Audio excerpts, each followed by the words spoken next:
दिखाने जा रहे हैं ये रिपोर्ट, जिससे आप ये आसानी से समझ पाएंगे कि आतंकियों ने अमरनाथ यात्रियों पर हमला कैसे किया, कहां सुरक्षा एजेंसियों से चूक हुई और क्या सावधानी बरतने से ऐसे आतंकी हमलों से निपटा जा सकता है। मेरे सहयोगी है मनीष शुक्ला, ग्राउंड जीरो पर पहुंचे और हर खबर की रिपोर्टिंग उनकी तरफ से की गई है।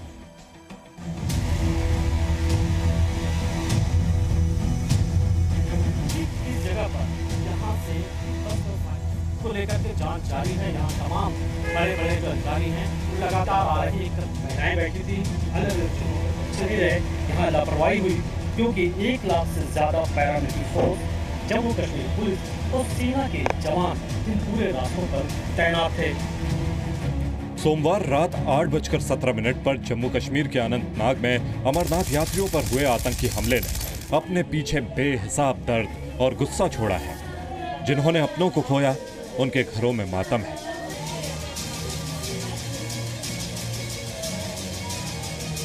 तो देश गुस्से में है।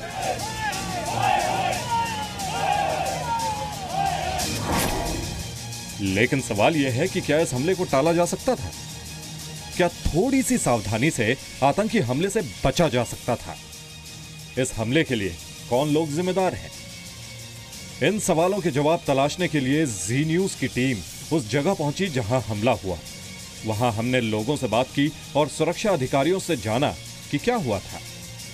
लेकिन सबसे पहले हमले के वो निशान देखिए जिन्होंने 7 लोगों की जिंदगी छीन ली।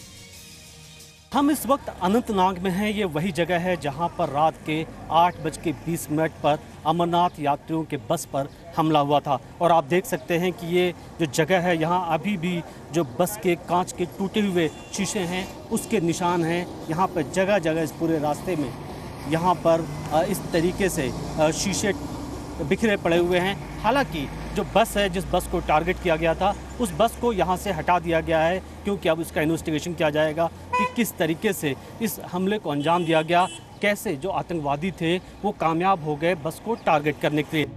सोमवार को अमरनाथ यात्री बस में बाबा बर्फानी के दर्शन से लौट रहे थे। शाम के 8 बजे से ज्यादा का समय बीत चुका था। लोग थक कर सो गए थे तो कुछ सोने वाले थे। किसी को अंदाजा नहीं था क्या होने वाला है।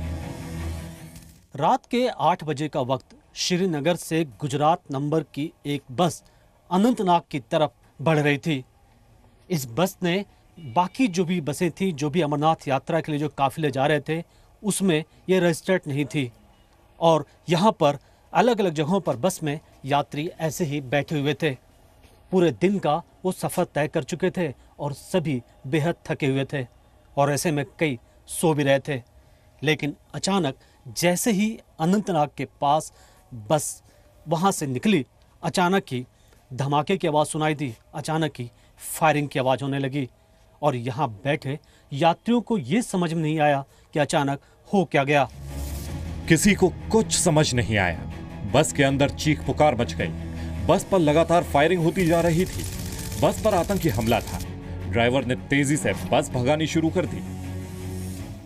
आतंकियों को यह मालूम था कि गुजरात नंबर की बस है और इस पर हमला करना आसान है। आतंकियों ने फायर किया और फायर करने के बाद वो वहां बड़ी तेजी से निकल भागे। फायरिंग ठीक इस जगह पर की गई और यहाँ पर तमाम महिलाएं बैठी थी, बाकी यात्री बैठे हुए थे, सभी सो रहे थे और उनको पता ही नहीं चल पाया कि आखिर किस तरीके से उन पर हमला हुआ है। बस के अंदर चारों तरफ खून ही खून। और उसके बाद वहाँ पर थोड़ी देर के बाद सीआरपीएफ की कई टीमें वहाँ पर पहुँची और उनसे भी आतंकियों की मुठभेड़ हुई। इस कायराना आतंकी हमले में 7 अमरनाथ यात्रियों की मौत हो गई, जिसमें 5 महिलाएं थीं। हमले में 19 लोग जख्मी हो गए। दरअसल जिस बस पर हमला हुआ वो बस श्राइन बोर्ड में रजिस्टर नहीं थी और वो सुरक्षा घेरे से अलग हो चुकी थी। ऐसा क्यों हुआ और क्या सीआरपीएफ की तैयारी नहीं थी? हमने सीआरपीएफ के अधिकारी से इस पर भी बात की। सर, आप देख रहे हैं कि इस पूरे रास्ते में काफ़ी सिक्योरिटी है। जम्मू कश्मीर में जहाँ पे भी ये कार्रवाई चल रहा है, इतनी ज़्यादा फोर्सेस लगी हैं। आखिर आतंकी हमला करने में कैसे कामयाब हो गए, पहली बात।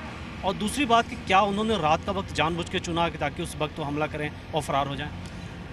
इसके बारे में मैं आपको ज़्यादा कुछ नहीं बोलना चाहूँगा, क्योंकि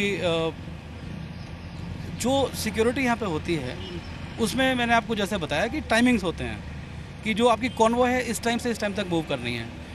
तो ये बस जो है शायद अपने कॉन्वॉय से अलग भटक गई होगी शायद, और इसकी सूचना हमारे पास भी नहीं थी, और होती तो शायद हम कुछ प्रिकॉशंस ले लेते।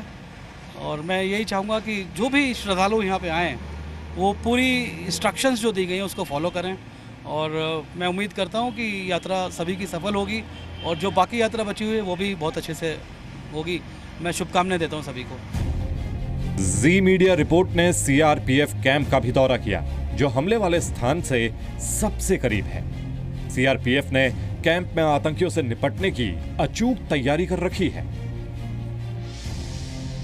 हम इस वक्त अनंतनाग के सीआरपीएफ की 40वीं बटालियन के हेडक्वार्टर में हैं। ये वो जगह है जहां पर पूरे अनंतनाग में जिस तरीके से आतंकी हमले होते हैं या पत्थरबाजी होती है या फिर जो अमरनाथ यात्री हैं उनकी सुरक्षा के लिए जो पूरी जिम्मेदारी है इन्हीं जवानों के ऊपर है। और आप देख सकते हैं कि यहाँ पर हर वक्त काफ़ी चौकस रहना पड़ता है, क्योंकि काफ़ी ये जो साउथ कश्मीर के इलाके हैं यहाँ पर अचानक आतंकी हमले होते हैं। और इसीलिए अगर आप देखें तो जगह जगह यहाँ पे जो पोस्ट है वो हमेशा ये याद दिलाया जाता है कि जवान हर वक्त चौकस रहे, क्योंकि खतरा हमेशा है। आज मरने नहीं मारने जाएंगे।